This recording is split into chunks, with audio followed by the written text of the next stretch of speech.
Scotland. Cold, rugged, proud. A nation that gave football one of its earliest homes and one of its fiercest rivalries.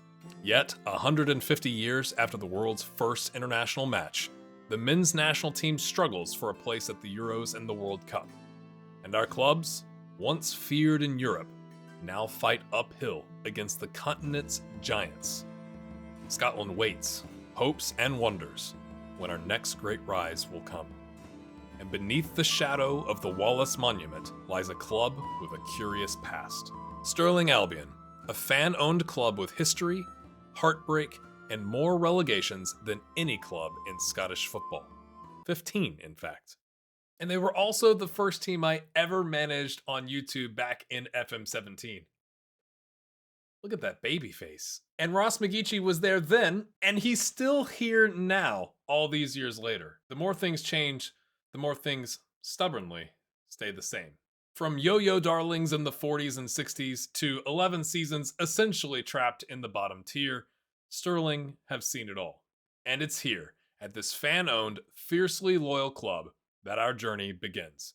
Because this isn't just a road to glory for the club, it's a build a nation. The club are paying me £420 a week after tax, which means half of it goes straight into this furnished 2-bedroom flat, a 10-minute cycle to the stadium, and crucially, a Baines bakery across the street. I've already met a few locals there, including Margaret McLaren. Everyone calls her Mags. She even gave me her lucky hat, and well, more on her later. So this is Building Braveheart, a long-term series where we build up Stirling Albion, develop some homegrown talent, rise through the leagues, raise the rest of Scottish football with us, and take Scotland back onto the European stage. This save isn't about perfection. It's about stories and seeing how far belief, community, and maybe a few pies can take us.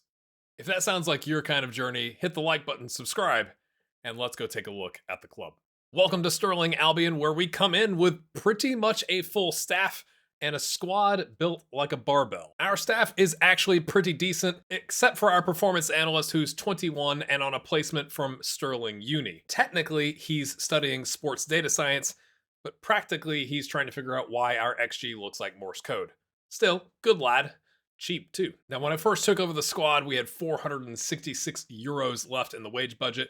Yes, we're in Scotland and I'm using euros. It just makes it easier if all of my saves are in euros. Forgive me. And we've been able to increase that by 4 whole euros thanks to some loan moves. But it wasn't just the loan moves that helped us out. No, it was young Jack Harkness.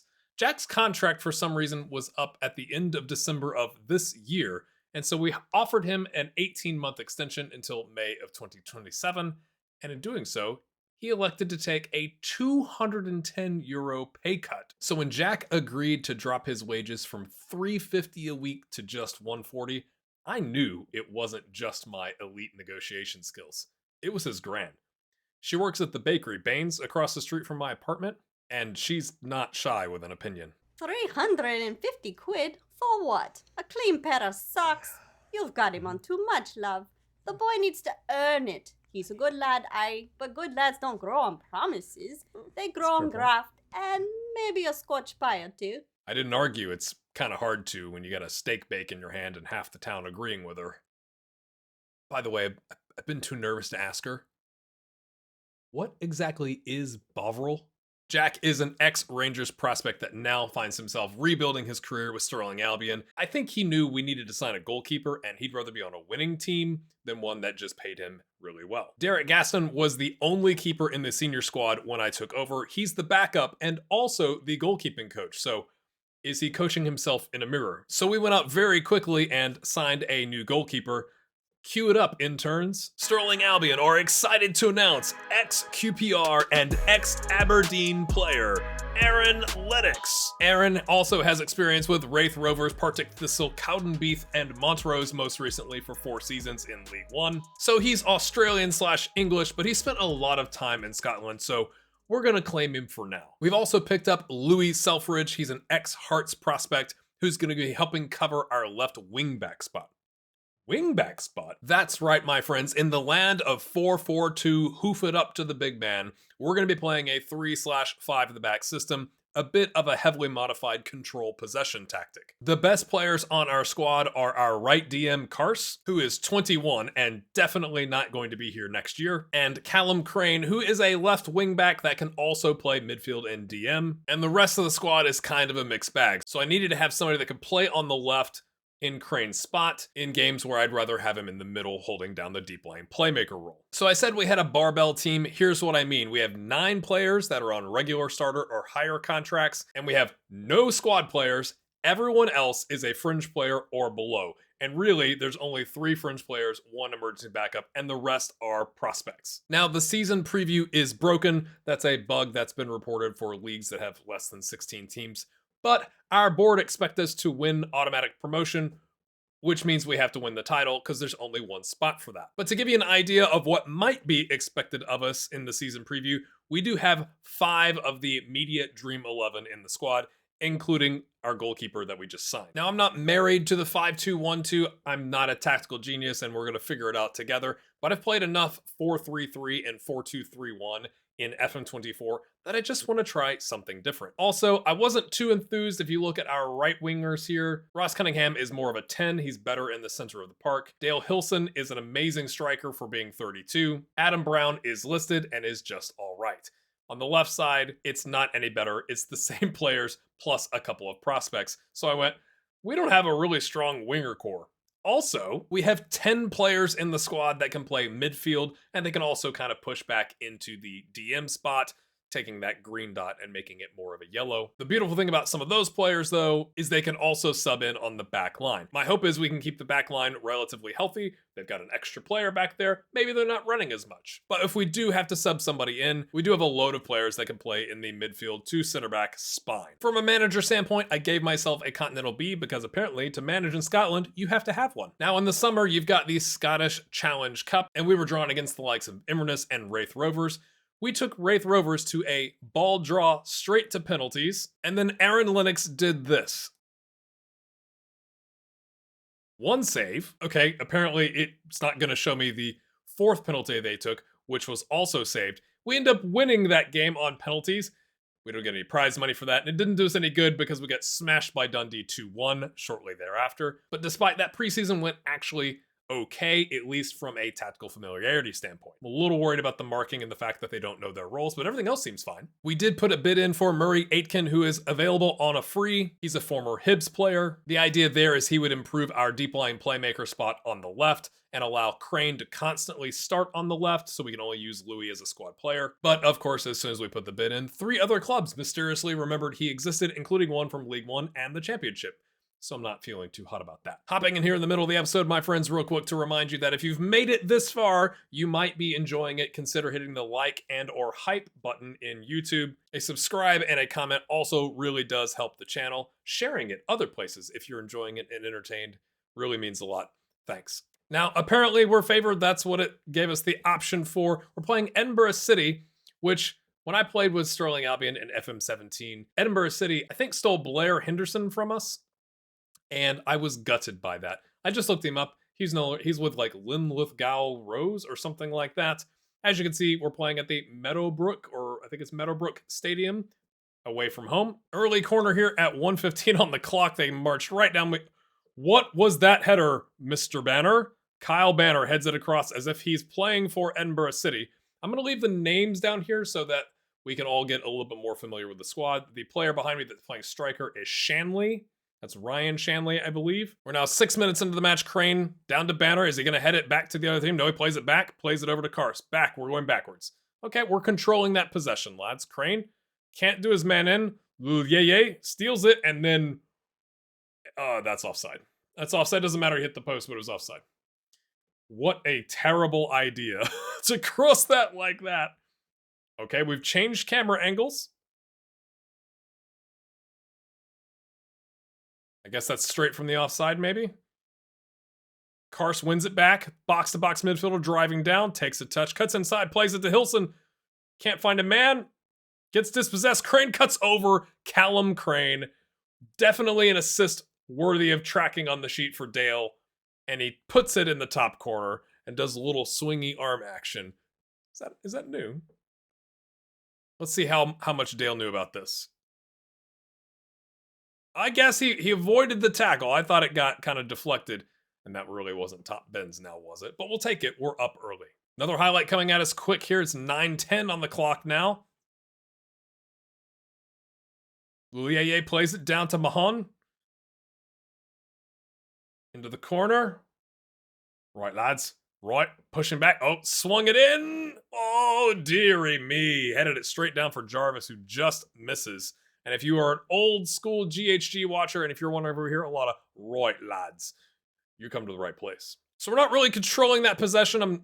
Would love to have some tactical tools to tell you why that's happening, besides my eyeballs, which I guess are the best tactical tool we could ask for. I don't know if it's the higher tempo or if it's the passing, but we'll figure it out. Nelson is a youth prospect that we've pulled up because he's like our third best center back, and I think he's the kind of lad we want to be building this squad around.